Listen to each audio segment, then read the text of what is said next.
Today we're going to do another how-to service tips. We're going to point out service point areas on a Pentora 150 ATV. Now this may be similar on other style Chinese ATVs. So Tyson is going to point out service tips on this Pentora 150. We're going to start with the control arms, go over the engine systems, how to drain the gearbox oil, engine oil, spark plug, and Zerk fittings, which this model also has, and this is very similar to the Pentora 250.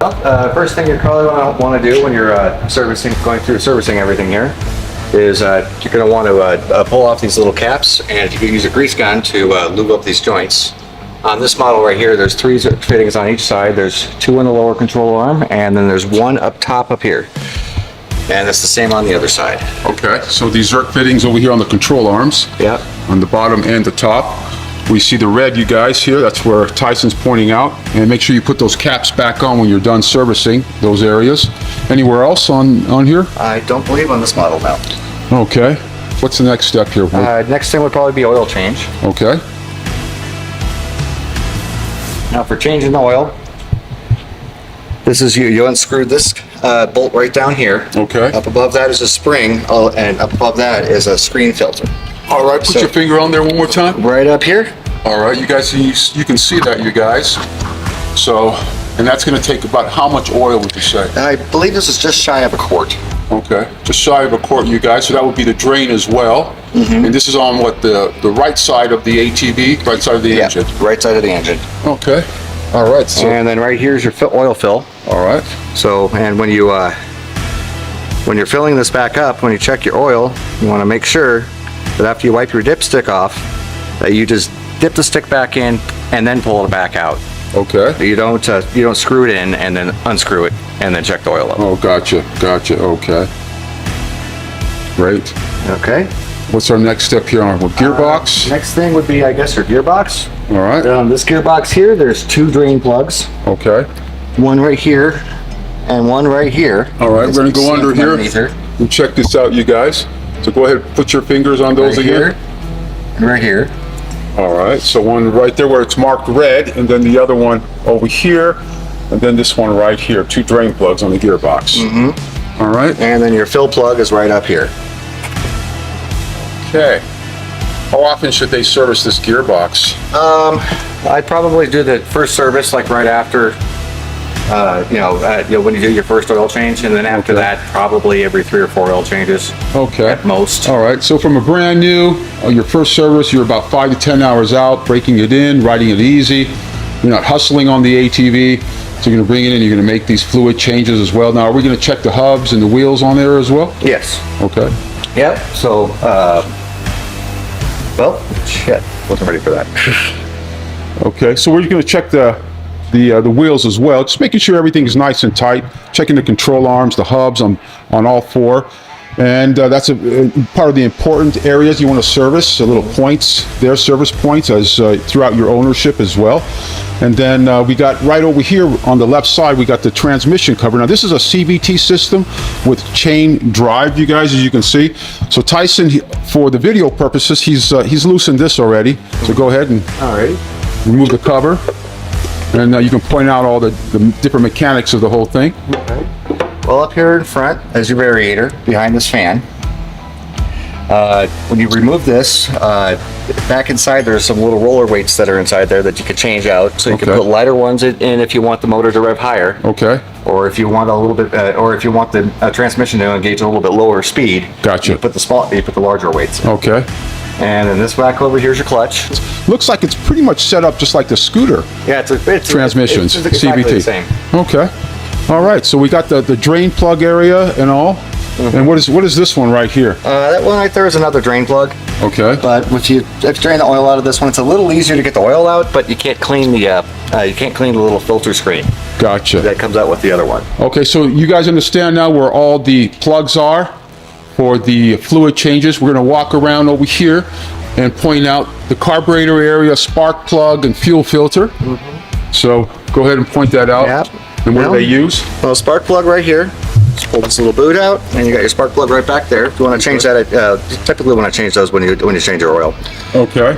And that would be a 5/8 or a 16 millimeter socket to get that out. Okay.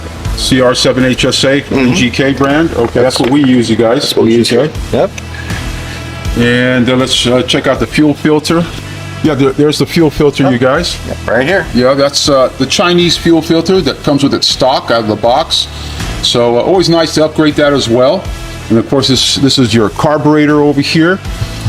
And this is all your EPA stuff, pressure regulator on this side over here. And then did want to point out on your carburetor, if you guys are looking to make those idle adjustments, point that out to them, what they do. Yeah, well, this right up here is your idle screw. Okay, now they are coming still with that cap on it, right? I'll grab that cap.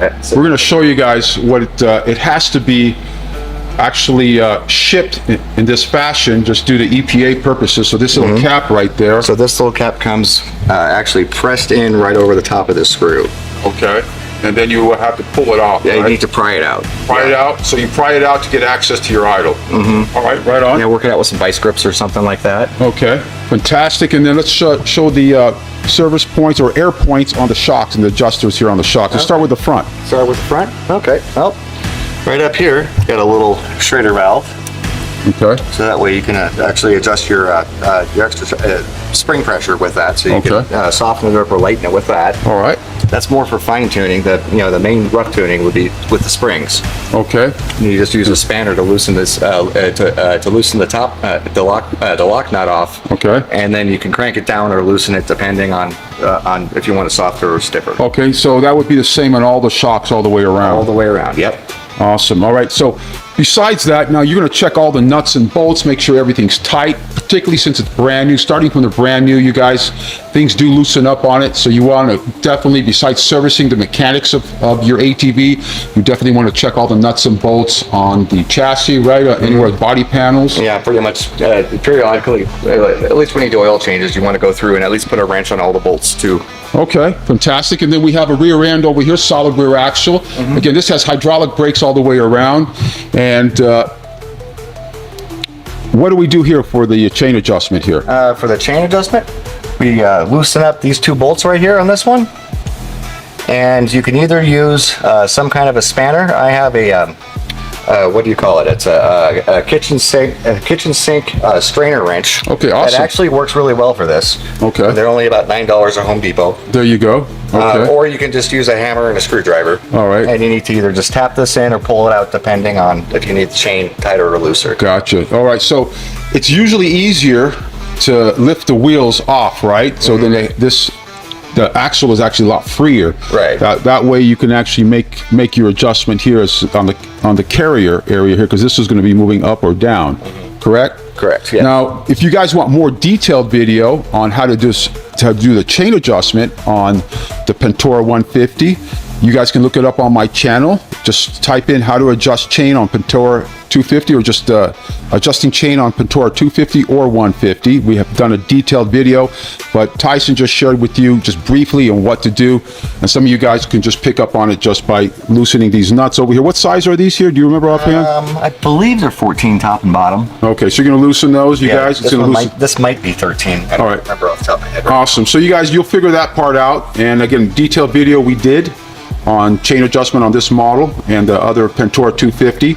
So make sure that you guys watch that video for the details of it, but that's the gist of it, to actually adjust your chain, making it looser or tighter. The holidays are coming. We want to make sure all our customers understand what areas to service on these ATVs, because the manuals that are included with these and instructions are not clear at all. What do you say for that?